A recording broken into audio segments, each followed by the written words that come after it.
बिस्मिल्लाहिर्रहमानिर्रहीम। अस्सलाम वालेकुम। आप पर सलामती हो। ज़िंदगी गुजारने के चंद अनमोल तजावीज़। अपनी याददाश्त पर भरोसा ना करें। तमाम मामलात कागज़ पर तहरीर कर लिया करें, आपके लिए आसानी होगी। और जब आप घर ख़रीदना या तामीर करना चाहते हैं तो 3 अहम चीज़ें याद रखें। लोकेशन और किसी को उसकी मज़दूरी उसका काम ख़त्म होने से पहले ना दें। अपने जीवन साथी का इंतखाब एहतियात से करें, क्योंकि वो आपकी 90% खुशी या नाखुशी का ज़िम्मेदार है। जीवन साथी का इंतखाब एहतियात से करें। और अगर आप चाहते हैं कि आपका दिन अच्छा गुजरे तो देर से ना सोएं, क्योंकि जब आप देर से सोएंगे तो देर से उठेंगे।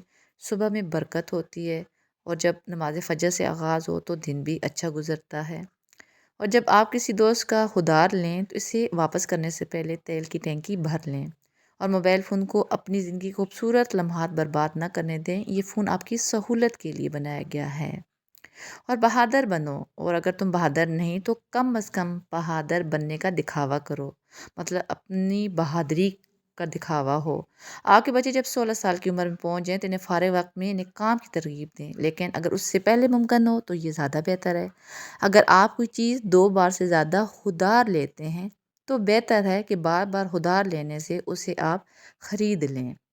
और जब कोई आपसे सवाल करे तो उसका जवाब ना देना हो तो मुस्करा कर कहें, आप ये बात क्यों जानना चाहते हैं? आप ये बात क्यों जानना चाहते हैं? और कभी ये ना कहना कि मेरे पास ज़्यादा वक्त नहीं है। तमाम अजीम लोगों के पास 24 घंटे थे और इसमें इजाफा नहीं हुआ। और अपने बिस्तर के करीब हमेशा के एक पेंसिल और सफ़ेद कागज़ रखें। कुछ सुनहरी ख्यालात आपके दिमाग पर बिना बताए दस्तक देते हैं, और अगर आप इन्हें बर वक्त नहीं लिखते तो इनसे महरूम रह जाएंगे। बाज़ रात हमें कुछ ख़यालात आते हैं, लेकिन सुबह वही बात है हाफ़्ज़े से निकल जाते हैं, तो लिखना ज़्यादा बेहतर होता है। तारीफ़ हर किसी को पसंद है, लेकिन इसमें कोताही ना करें और मुनाफ़्क़त से बचें। अपने बच्चों के सामने बीवी को तनकीद का निशाना ना बनाएं, चाहे कोई भी मसला हो। अपने बच्चों के सामने बीवी को तनकीद का निशाना ना बनाएं, चाहे कोई भी मसला हो। इससे बच्चों में एक तो ये होता है कि बच्चे बहुत ज़हनी तौर पर डिस्टर्ब भी हो जाते हैं, ठीक है, एहसास कमतरी का भी शिकार हो जाते हैं, और माँ बाप की लड़ाइयाँ झगड़े बच्चों को बहुत मुतासर करती हैं। और जब आप किसी कमरे या मीटिंग में दाखिल हों तो इस तरह दाखिल हों जैसे आप उस जगह के मालिक हों। उसका मतलब है कि आपको अपने आप पर एतमाद है। इनकार करना सीखो, लेकिन उसकी आदत ना डालो। और अपने माली मामलात पर उन लोगों से बात ना करें जिनके पास आपसे भी ज़्यादा या फिर कम है। और जब आप किसी रेस्टोरेंट में मेहमान हों तो अपने मेज़बान की तलब करदा से ज़्यादा महंगी चीज़ें ना मांगें।